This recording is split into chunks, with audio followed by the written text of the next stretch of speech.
কি খবর, কেমন আছো? ভালো আছি। আমি কেমন আছি জিজ্ঞেস করলে না?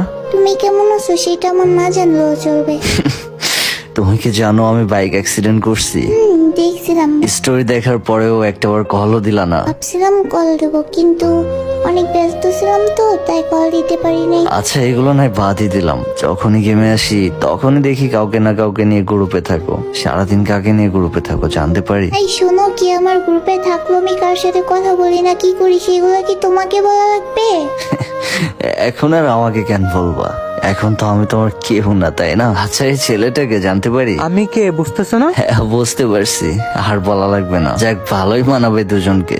তোমার থেকে ওর সাথেই আমারে ভালো মানাবে। ওর সাথে হ্যাপি থাকতে পারবা তো?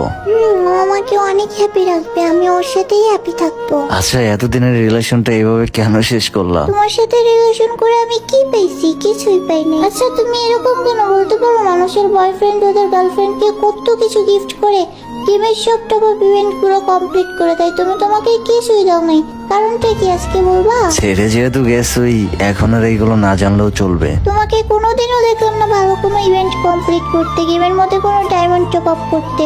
সবসময় তো উইকলি ডায়মন্ড মাইরা মাইরাই উইয়া পাঁচটা নিছো। হ্যাঁ তুমি ঠিকই বলছো, মাঝে মাঝে উইকলির টাকাটাও থাকতো না, বন্ধুদের কাছ থেকে বাকিতে নিছি। তুমি এরকম কেন বলো তো? শুনলাম তুমি নাকি পড়ালেখাও করো না, পড়ালেখা ছেড়ে দিছো, তো তোমার মতন একটা খ্যাত মূর্খ ছেলের সাথে রিলেশন রাখবো কিভাবে ভাবলা তুমি? হ্যাঁ সেটাই, আমার মতো খ্যাত মূর্খ ছেলের সাথে কিভাবে তুমি রিলেশন রাখবা? তুমি তো আমার থেকে অনেক ভালো ছেলে ডিজার্ভ করো, কিন্তু একটা বড় তুমি এর পিছনের স্টোরিটা শুনতে চাও নাই। কি শুনবো তোমার স্টোরি? হ্যাঁ এতদিন তো কখনো শুনতে চাও নাই, আজকে যেহেতু চলে যাচ্ছ তাই কিছু কথা তোমার সাথে শেয়ার করি। অন্য 8-10টা ছেলে মেয়েদের মতো আমার জীবনটা না। ছোটবেলা থেকে আমার বাবা নেই, তাই নিজের ফ্যামিলিকে